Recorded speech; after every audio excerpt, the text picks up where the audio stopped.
Welcome to the District 1 Town Hall meeting. It is now my pleasure to introduce your Orange County Mayor, Jerry L. Demings. All right. Good evening to all of you. Let me just welcome you here to this town hall meeting tonight. We have done a series of these meetings all across Orange County to really share information with you. Our goal tonight is to really listen to you. But before we get into the program itself, let me do a few things. And let me first introduce the district commissioner for this area, Commissioner Bessie Vanderlee. And then we also have the mayor of the town of Windermere, Mayor O'Brien. And I just glimpsed the mayor of Maitland, Mayor McDonald, who just came into the room as well. So Mayor, welcome here.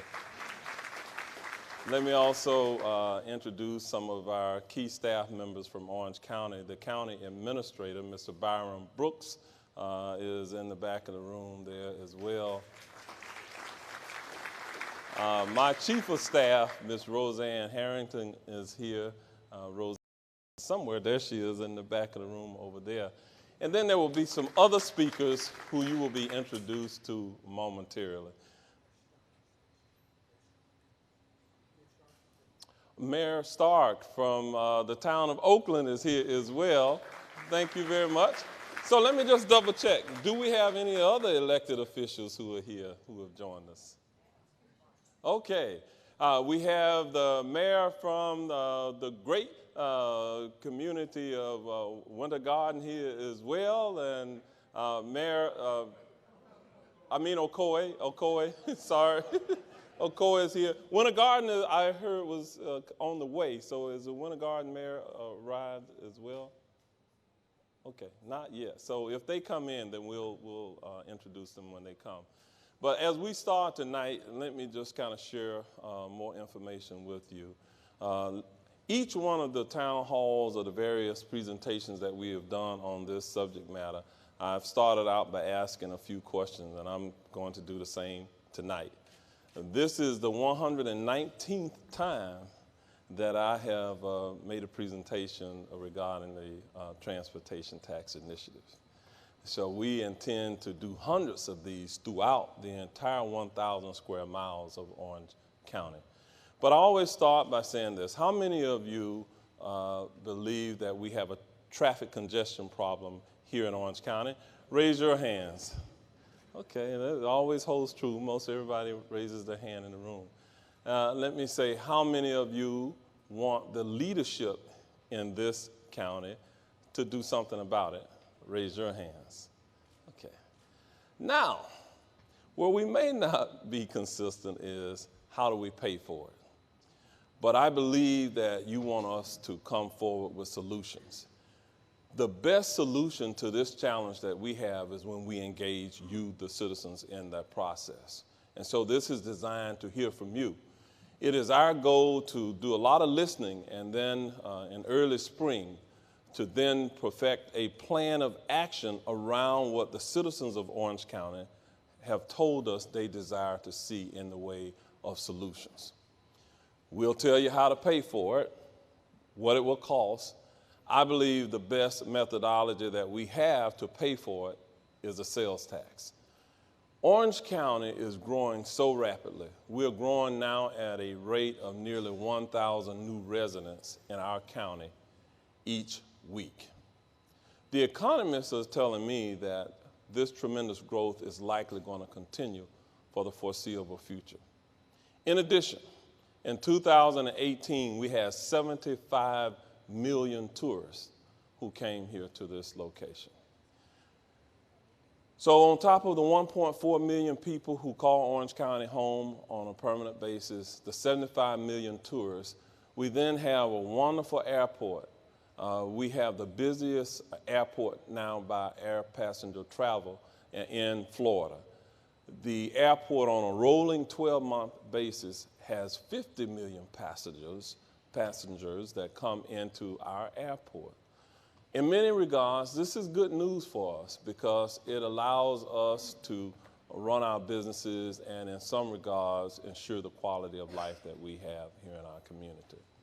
Now, with all of that tremendous growth, I have kind of honed in on the sales tax as a potential solution or revenue source because it is really the only source that I believe that can produce the type of revenues that can be transformative for our community when we talk about transportation.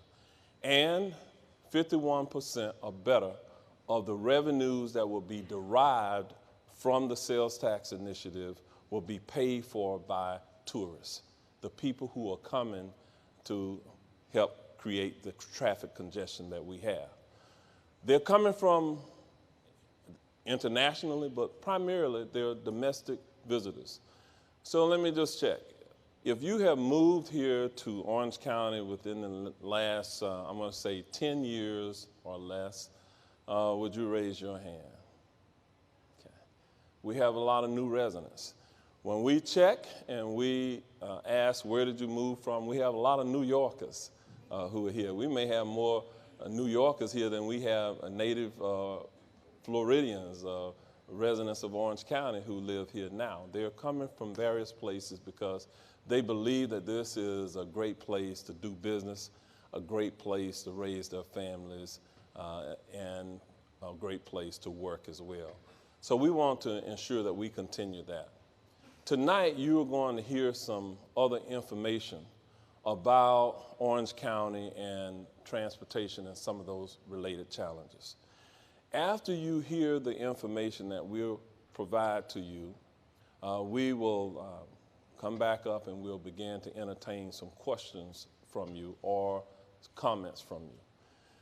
There's a survey that we're going to ask you to complete. You should have already been given a hard copy of the survey. We'd love to get that back.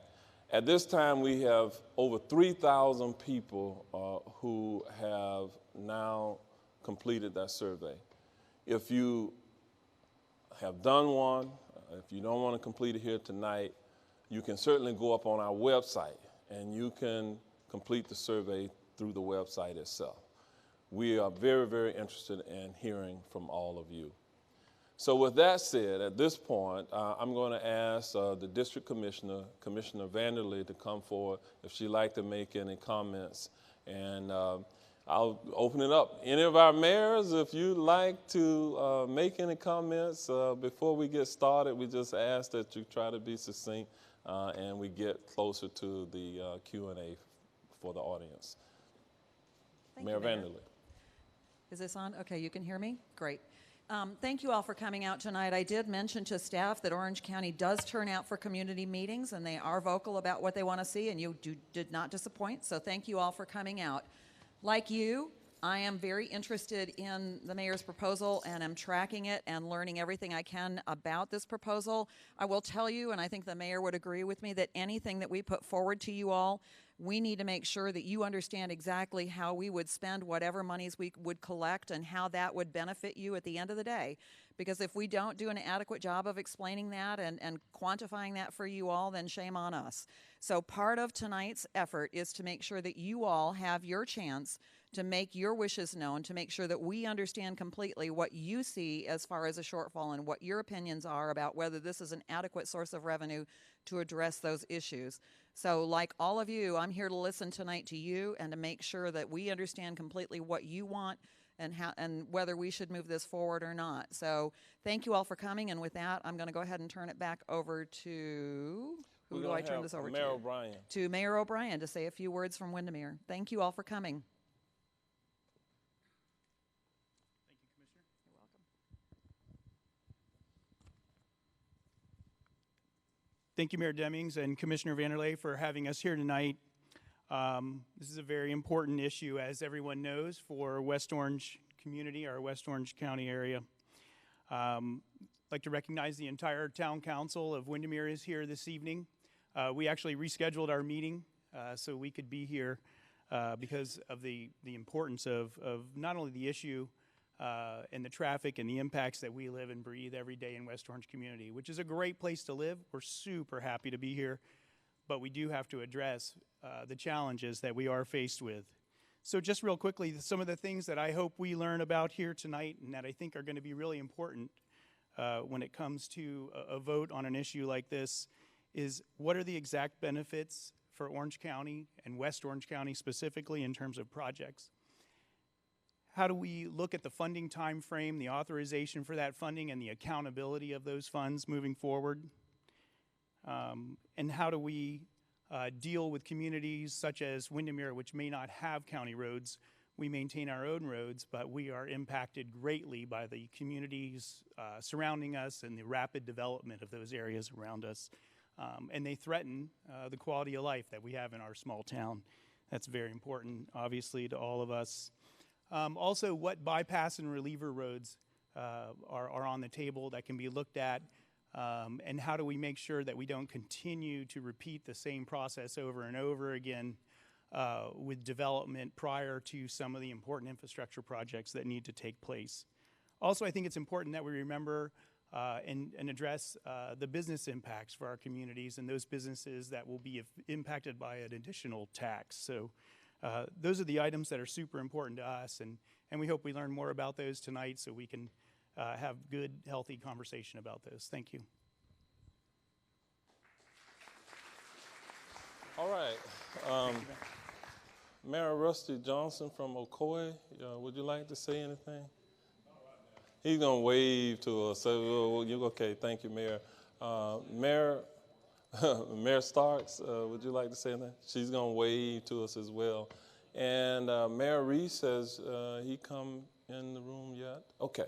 Then at this point, we will move forward. I'm going to, the moderator for tonight is going to be Ms. Jane Wattrell, but I'm going to have Ms. Carla Bell Johnson, one of our assistant county administrators, come forward, and she's going to just share some information with you at this time. Thank you, Mayor, and I am excited to be here tonight to just provide you with some background information on transportation in Orange County with the intent of this sort of framing our conversation and really leading into what I hope is a great opportunity to hear directly from the community about what specifically you feel is important to be included in any sort of proposal going forward. So with that,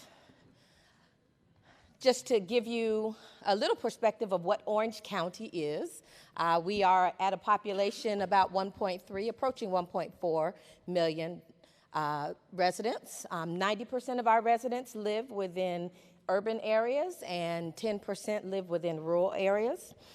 If you look at us in terms of the size of the county, we're covering nearly 1,000 square miles. And there are 13 municipalities, of course, the cities and the towns that the mayor referenced within the county.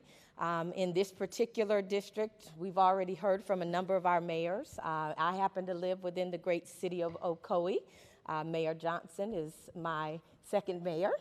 But we recognize that the municipalities are key to this entire discussion, and certainly recognize that you know what what's important to your constituency. So we're looking forward to that exchange. Approximately 87% of the people who live within Orange County actually work within Orange County. So as we talk about transportation, we do place some emphasis on your travel to and from work and your commuting patterns. So a fundamental question that we like to answer in each of these discussions is, how is transportation funded right now? There are 5 primary funding sources that we use for transportation. Historically, the traditional transportation funding sources have been gas taxes and impact fees. We know, of course, gas taxes are the fuel tax that we pay each time we gas up our vehicles. Impact fees are the fees that developers pay to help mitigate the impact that their new development creates on our community. There are also a few restricted resources, such as community redevelopment areas that may have a specific designation for transportation, and other trust funds with very specific limitations on how the funds can be spent. More recently, because those traditional transportation funding sources have not been able to meet our transportation needs sufficiently, we have increasingly relied upon two additional sources here. One are our property taxes, and two are our sales taxes. Property taxes, also known as, and so now that we know how transportation is funded, these are what you see here: roadways, resurfacing, traffic signals and intersection improvements, bicycle and pedestrian safety, street lighting, and mass transit. And so I want to just touch on each of those very briefly during our time here this evening. There are, as we talk about roadways, there are about 2,700 miles of county roadways within Orange County. And to give you some perspective on the cost of widening roadways, it costs more than $3 million per lane mile to widen a roadway. So if you were considering widening a roadway from 2 to 4 lanes, that roadway would cost about $12 million to get 1 mile of roadway, because typically you have to reconstruct all 4 lanes in order to complete that improvement. When we look at our roadway network within the county, nearly 1 out of every 4 roads are failing. And that simply means they are carrying more traffic than they have the capacity to handle, and thus the congestion that many of us experience on our journey. I want to point out that our discussion here tonight does not focus on major highways such as Interstate 4 and our toll road system. And of course, Interstate 4 is well under construction right now.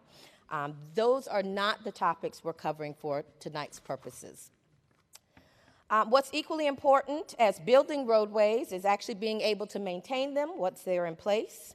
The most visible representation of maintaining our roadways is the resurfacing of the pavement, which currently happens about every 12 to 15 years.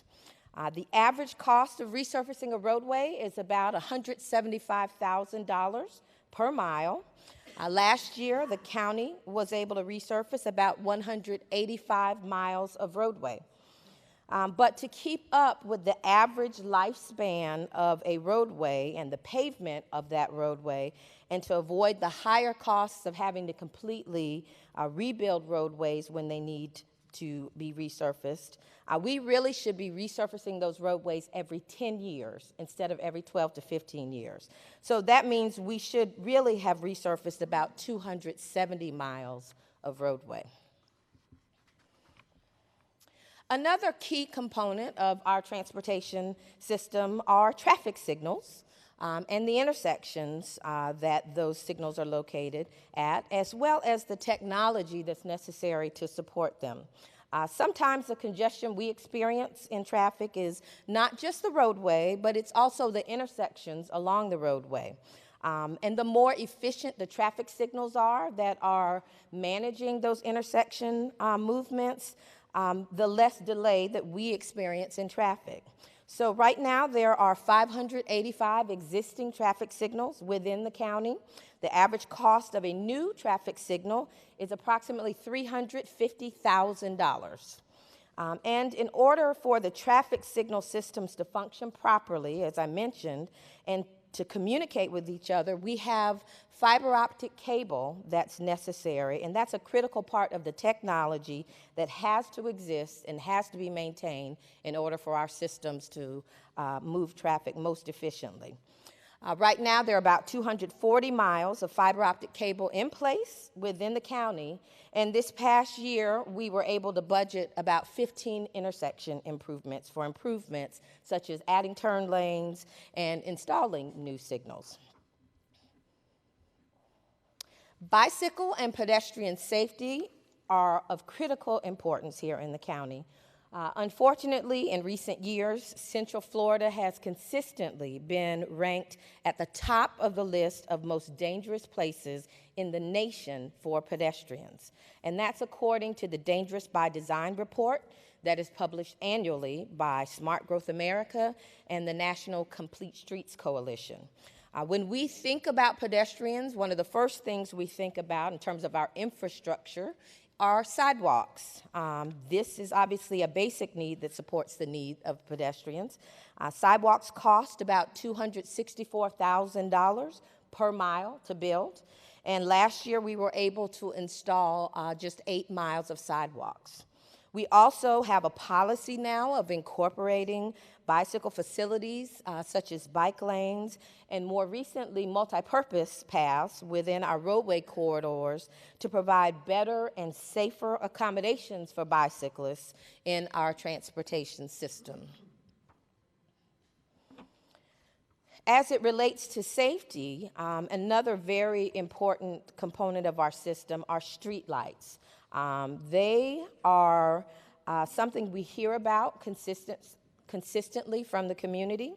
Right now, we are currently on the end of a 5-year program to install street lighting along some of our major roadways. So we're not specifically referencing our neighborhood streets, and meaning the street lights that we see when we walk out of our front doors, but we're talking about our major roadways. At the conclusion of this 5-year program, we will have lit about 85 miles of major roadways. However, we know right now that there are well over 190 more miles of major roadways that are unlit and that need to be lit. And in addition to that, going back to what I referenced with regard to pedestrian safety, there are additional needs for lighting at intersections and crosswalks to address pedestrian safety needs at these crosswalks for pedestrians who are crossing at night. Our transportation system is multimodal, and what we mean by that is there are multiple ways that people move around Orange County. Mass transit is one of the modes of travel that our community uses. The county currently funds LYNX, the bus system, utilizing our property taxes. So that's one of those 5 revenue sources that I mentioned at the beginning of this discussion. We are currently budgeted to fund $55 million to LYNX during the current fiscal year to support their operations. Also, we have SunRail as an existing mass transit mode within our region. And although the Florida Department of Transportation currently funds SunRail, the operations that are in place today, this responsibility is actually going to transfer to local governments in the next couple of years, which will require an ongoing funding commitment from the county going forward. There have also been a number of additional mass transit options throughout the county that are studied. And I know when we think about West Orange County, we don't think about SunRail necessarily, but we know that many users of the LYNX system are here in West Orange County. But I want to make it clear that there have been a number of other transit options that have historically been studied for implementation, including connections into Northwest Orange County, and improvements in the east-west mobility on State Road 50. But the reality of all of that is that we've not been able to move forward with any of those enhanced transit connections to our east and our west communities because of limited funding. So I've touched on transit, and what I'd like to do now is invite Mr. Jim Harrison, who's the CEO of LYNX, to come and talk in more detail on transit.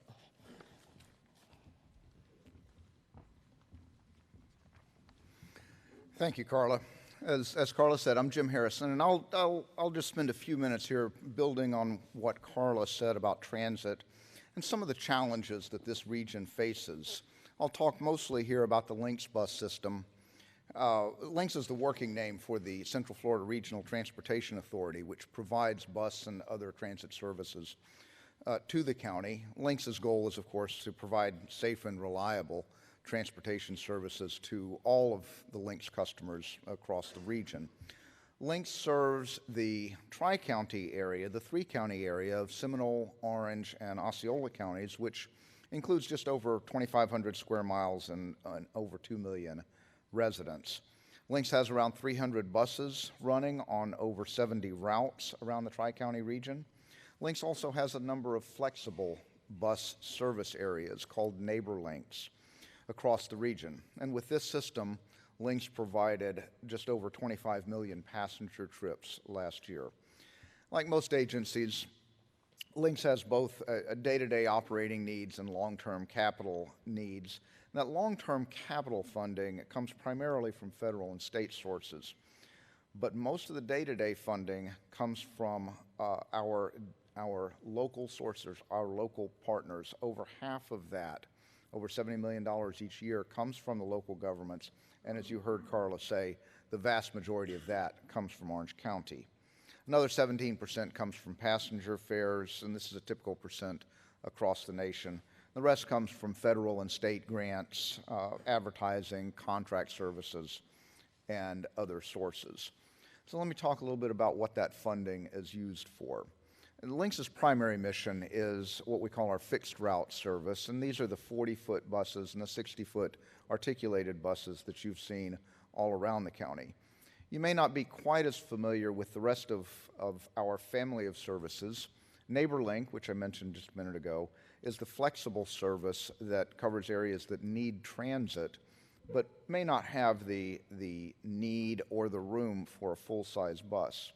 And many of you have seen the downtown limo system buses, which is really part of the downtown Orlando BRT circulator. Our Van Pool commuter services program, which is essentially our carpooling program, is very popular, very successful. We provide Road Ranger service along I-4, and then Access Links is our door-to-door paratransit system for those most in need and disadvantaged in our community, many that can't access other services. System-wide, Lynx has a little over 4,300 bus stops. A little over a quarter of those stops have shelters on them. Lynx also has 9 super stops and 7 transfer centers across the region, and then, of course, the large central station downtown. Let me tell you a little bit about who rides Lynx, who takes those 25 million trips each year that I mentioned earlier. The majority of our riders are employed full-time, primarily in the service industries. Over 60% of our riders don't have access to a car on a daily basis. Half of our riders use Lynx as their primary method to get to work. And over half of our riders have to take 2 or more buses, making a transfer to complete their trip. And this is one of the most common issues that we hear about, just in talking about the Lynx system in general, is how long it takes, that it takes too long to make a trip and that you have to wait too long between buses. So let me talk a little bit about how often the buses run and the wait time between the buses. The large majority of the buses serving this region have wait times of 30 minutes or more between buses. In fact, nearly half of our routes have 60-minute or more waits between buses. And of the 70-plus routes that Lynx operates, only 5 of these routes run every 15 minutes or less. One of the reasons that we see these long waits between buses is that the Lynx transit fleet has not kept pace as the region has grown. And of course, all of you know that Central Florida is one of the fastest growing regions in the nation. We all experience this on a day-to-day basis. So naturally, with more people in the region, there's more traffic. The Lynx buses are in the same traffic. So with less buses and more traffic, delays between buses has grown. And also, as our fleet has not grown with the region, our buses have gotten older. The federal guideline for replacement of buses is every 500,000 miles. However, nearly half of the Lynx fleet is over this mileage. We do have excellent mechanics and service technicians that keep these buses safe and running, but that gets more expensive each year.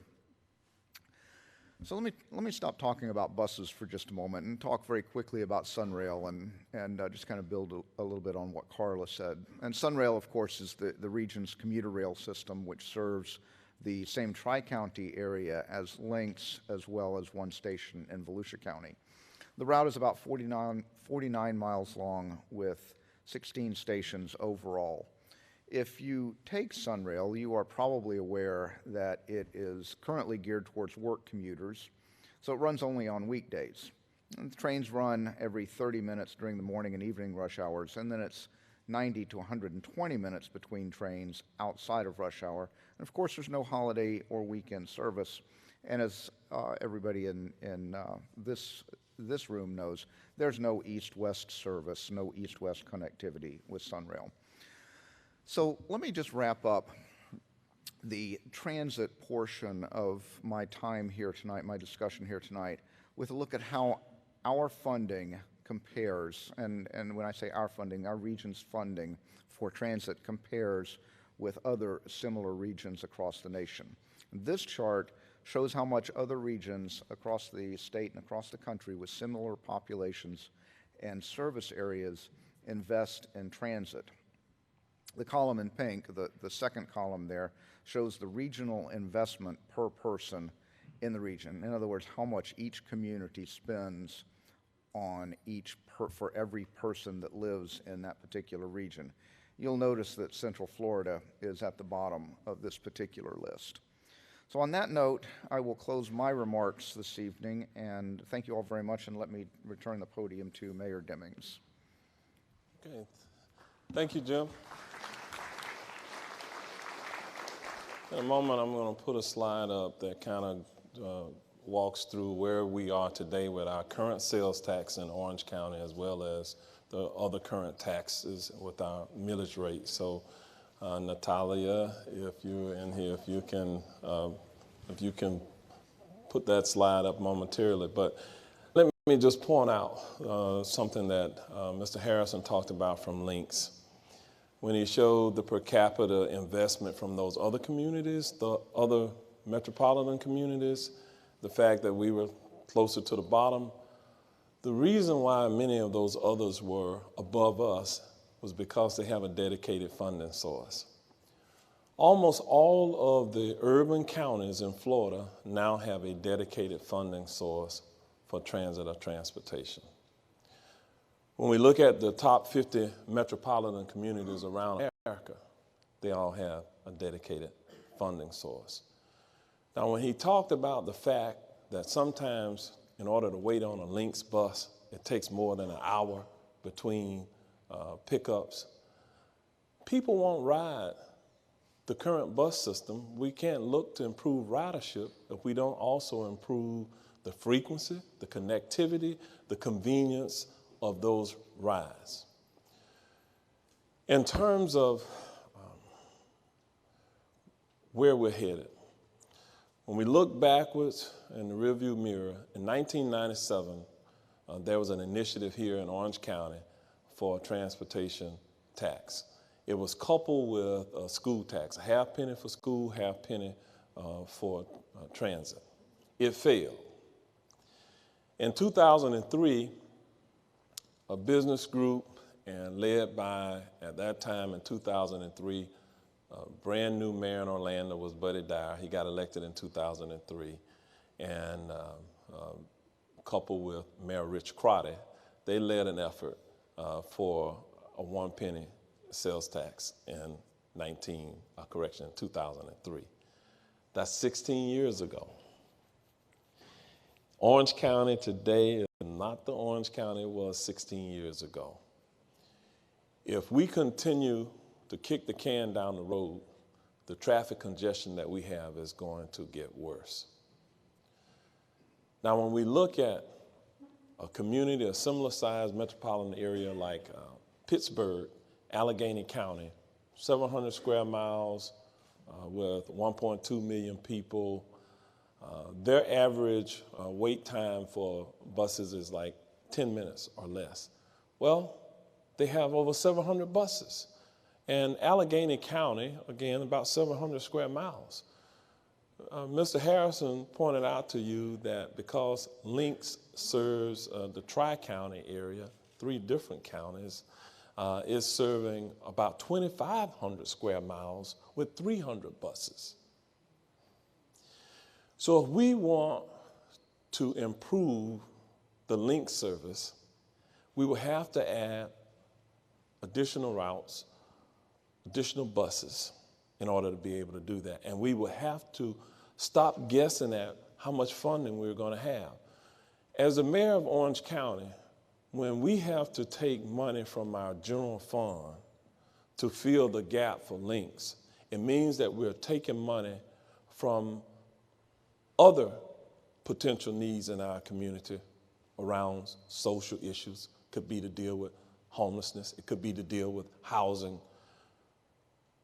So what I'm trying to do, I'm advancing this initiative because I also want to advance dealing and addressing the housing affordability crisis that we have. As I see it, the two go hand in hand. So why a transportation sales tax initiative? Natalia, you can advance it? Okay, there we go. The sales tax would produce revenues of nearly $600 million on an annual basis. That's a conservative number. It could be used for flexible capital and O&M costs associated with maybe we could increase the number of Lynx buses and do some other things. The non-resident tourists pay 51% of that cost.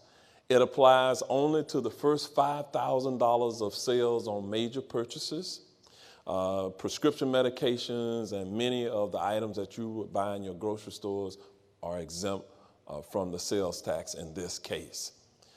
You can see some of the other things that's exempt from the sales tax. We'll go to the next slide.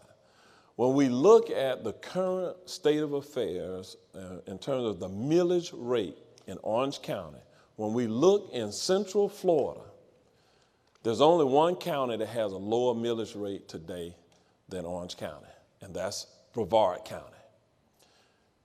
4.4347, that's our millage rate. We have the 10th lowest millage rate in the state of Florida. There are 67 counties. That means that there are 57 other counties that have a higher millage rate than Orange County, which is one of the reasons why people want to move here. We have low property taxes in Orange County. Now let's go to the next slide here. When we look at gas taxes, the reason why I didn't focus on the gas tax is because the gas tax you pay when you go to the pumps and you put gas in your automobiles. It is really a declining, if not static, revenue source. If we went up to the max, what the state would allow us to charge for the local option gas tax, currently we bring in $43 million on an annual basis through that revenue source. If we go up to the max, it's $27 additional million. I don't think that that's a good option because this tax is declining because the vehicles that are being manufactured today are more fuel efficient. They are electric vehicles. They're hybrids. That's why it's declining. And this solution to traffic congestion should not just be about replacing an automobile on the roadway with another automobile, regardless of how that automobile is powered. So if we look at the next slide here, this is how we rank within the region here, within Central Florida, in terms of sales tax. You can see there that the current sales tax, the total in Orange County today is 6.5%. Okay, half penny there for school capital items. When we look at Seminole County, the Seminole County sales tax today is 7%. In Osceola County, it's 7.5%. In Broward County, 7%, another urban county. Hillsborough County passed a 1 penny sales tax, a 1% sales tax in November of 2018, and they started collecting it starting in January of this year. They're at 8.5%. And by the way, when you look around the nation, the average sales tax in metropolitan communities around the nation is about 8.5% as well. Volusia County is at 6.5%. Palm Beach County is at 7%. Lake County, right here in our area, already at 7%. Where's Orange County? Out of all of those listed up there, nearly the lowest tax rate. So even with a 1 penny, a 1% increase, we will match what Osceola County does. Okay, what did I say that the sales tax would produce? Nearly $600 million. Gas tax, an additional $27 million. Okay, we'll go to the next slide. Okay. So what we're doing in terms of process, this is all about community engagement. We're going to go to you very quickly here in a few moments and get your input. After we receive your input, In February, March, we will develop a plan of action to give you what you have told us that you want, as opposed to us doing it the other way around. Us developing a plan and then come to you and say, here's the plan. The previous initiatives failed using that strategy. So we have changed the strategy around. Our goal is to take it to the Board of County Commission in the February and March period of time. The Board of County Commission, every commissioner that I work with will have to vote to approve this to go on our ballot in November of 2020. Then we would say to the community, based on your input, here is the spending plan. Here is what we will be able to do if this passes. Orange County, at this point, we have decided to share the revenues with the municipalities. There's nothing in law that requires us to share with municipalities the revenues from this sales tax. I just think in terms of getting people to see them from this sales tax. And so that's the timeline that we're talking about. Next slide. Okay, so let me kind of share some other things with you. If we increase the property taxes in Orange County to come up with the spending plan, the revenues, what we do in that case is we put 100% of the burden of the cost of this system on the backs of the people who live here. Versus the sales tax, 51% is on the backs of the people who are a leg off of Sunrail, that a commuter rail, it could be light rail, or it could be some other mode of transportation. In order for it to go out geographically through the far corners of the county, each one of those legs could cost between $200 million and $400 million. And that's just the beginning. If we do nothing, your commute to your destination from home is about 1.3. You know what that is in American dollars, that they just pay for the privilege to drive an automobile. And you were coming into downtown Orlando, that commute is pretty predictable because it's not competing with traffic crashes, automobiles on the roadway, et cetera. What we're trying to do is give you options of transportation, of transit, how to get to work, how to get to buy your groceries and other things in our community. I know that I feel like the people in Orange County didn't elect me to just ignore the challenges here. They elected me to address them, and that's what I'm going to do. So I'm going to finish up in a few moments, but at this point, I'm going to turn it over to Ms. Jane Wattrell, who will now engage you, allow you to ask questions or come forward with what you believe are solutions. We want to hear about what you believe are the solutions. We've given you the framework now about where we are. I've talked about some of the options that we have, and we will continue to engage you in dialogue. After your questions or your comments, our staff will be around the room. They'll be taking copious notes. I will come up again, and then we'll try to wrap this up tonight. Okay, I'll turn it over to Ms. Wattrell. Thank you, Mayor. Well, we're excited to get to this part of the town hall meeting because this is where we get a chance to hear from you. Now, you've just heard the state of transportation in Orange County, and this is your chance to help define what it is you want in this plan. So what we're going to do is show what this meeting is about. It's an opportunity to hear your ideas on specific transportation solutions to improve our community.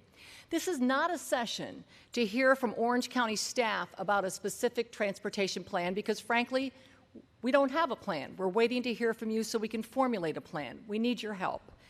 There is no plan without your help. So Jeff Williamson, who is up front with a microphone, if you would line up near him, you can share your suggested solutions. You'll have 2 minutes, and here is the timer right here. We want you to be brief so we can hear from as many people as possible. Now, we do have experts here from Orange County, and they will meet with you if you need more information, but that's what it's about. Now, in the back, if you would just mind turning around for a second, you'll see 6 easels back there. We will be writing down your input so that we can take it back and put it in a plan. We've divided it into 6 categories: public transportation, pedestrian and bike safety, roads, technology, traffic. That survey, if you go to our website at www.ocfl.net/transportation. Also tonight, if you're following us on social media, the hashtag is OCFL Transportation. All right, we will be writing that down. Thank you. And how many people here tonight are from District 1? That is awesome. Thank you. Do any of you ride Sunrail or use the bus? I see. Sirens for 501c3, disaster response, search and rescue, human trafficking intervention, and amber response vehicles. When it comes down to response times with 501c3 response vehicles on green emergency lights and sirens is priority. Disasters, if they are natural or unnatural, response time is critical and needs to be deployed in under 12 hours after an incident or event. B, traffic laws with emergency lights and sirens in operation needs to be obeyed. Cannot go over more than 20 miles per hour over speed limit and needs to come to a full and complete stop at intersection with red light and cannot cross until there is no oncoming traffic. C, every second counts when it comes to disasters and response. If a disaster client or victim has cardiac arrest, first responder has under 4 minutes before they die. Both SAR and amber response has a 72-hour time frame to rescue disaster clients or victims. D, green emergency lights and sirens can be used in first responders, law enforcement, emergency medical service, firefighters, military personnel vehicles. Emergency vehicle operations certification, public safety are non-emergency, but presence needs to be known and seen. Green emergency lights only, there are no sirens. B, for our politicians, I actually included you.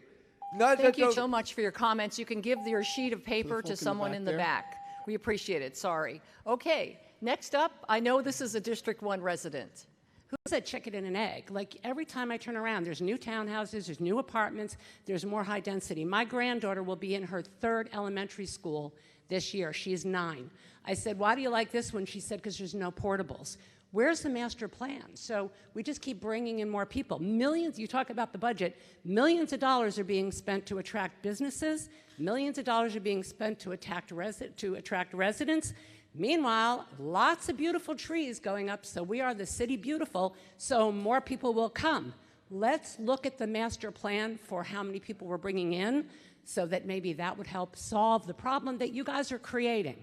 So your solution, thank you. That's my solution. Thank you for your comments.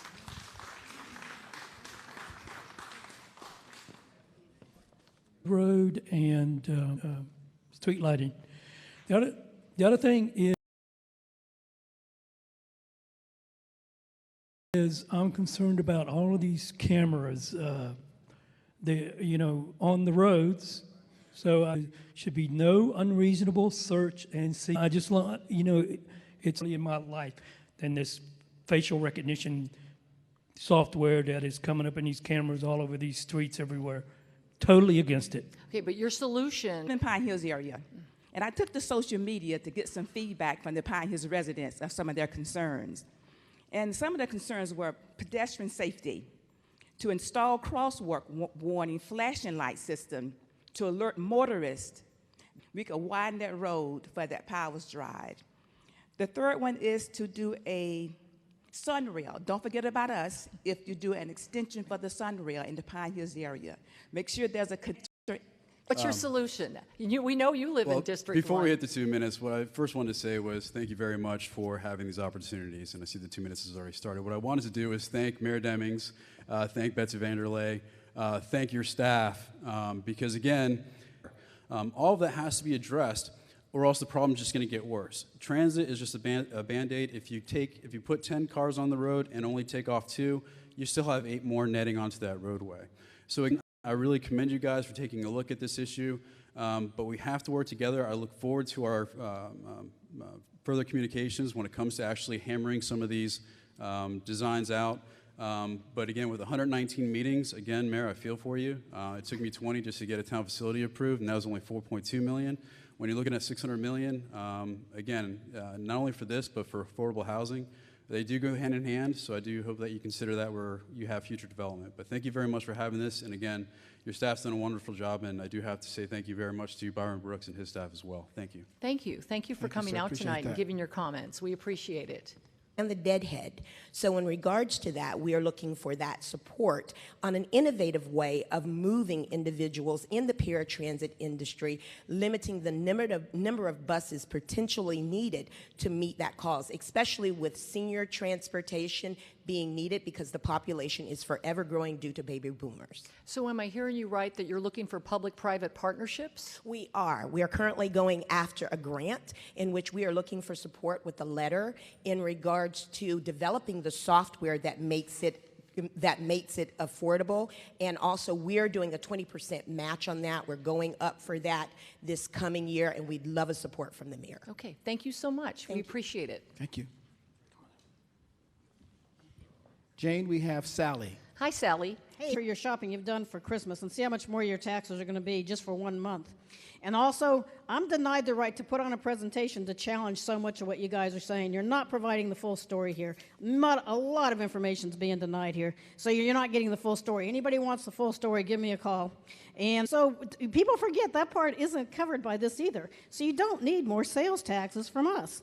And Mayor Demings, you keep talking about trust. I'm telling you, I'm watching what you do. Your actions speak louder than your words. You're to pay no state income tax. Why are we giving money to the corporations? Where's the billions of dollars in permitting? The growth should pay for itself. You act like the growth isn't bringing more money to the area. It is. It's reckless spending, reckless growth management. We have a lot of solutions. If anybody wants some solutions, would you come talk to me before you make a decision of what you're going to tell Orange County commissioners, and tell them not to put this here. Okay, I have seen this area grow tremendously. 3 points. Years ago, David Grove Dull of blessed memory suggested utilizing the local option gas tax, and he died before it could even be done in Orange County.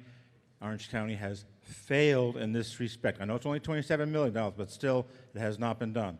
The other thing is we have all this influx of people coming into Orange County. That puts us in, do that. 3rd point, the tourist development tax. We really don't need it in Orange County to promote tourism. There was an article in the Sentinel a few days ago where 120 SeaWorld or any of the theme parks could be fair to Orange County, who's been here, like myself, say the average from 10 years to 50 years. Thank you. Thank you. Thank you, David. Thank you for your comments.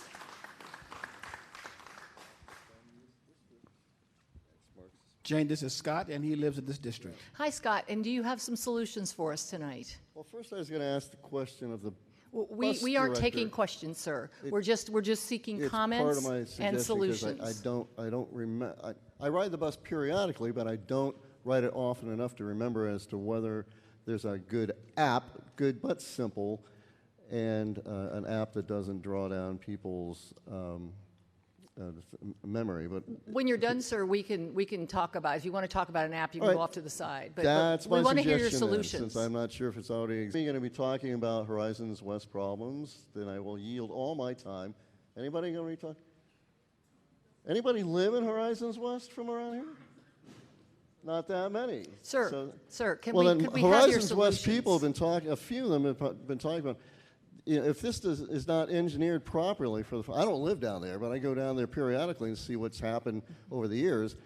Some of them have been talking about an entire road moratorium entirely, no new streets or road widening, unless it's planned properly, and maybe weighed in advantage to certain intermodal mass transit programs. So that if you don't have the roads, and if they can't be offset with link service somehow in the distant future, which it doesn't have now, then you need to have a balance of intermodal public transit down even in that direction as a healthy blend of the ways of getting in and out of there. So that I'll tell them about the back also. Yeah. The apps and a possible, for the sake of those who might agree with me, possible moratorium until the engineering is done the right way, consistent with internationally recognized intermodal engineering that will work for our community. So thanks. Thank you. Thank you, sir. Jane, this is Ken. Hi, Ken. Do you live in District 1? Good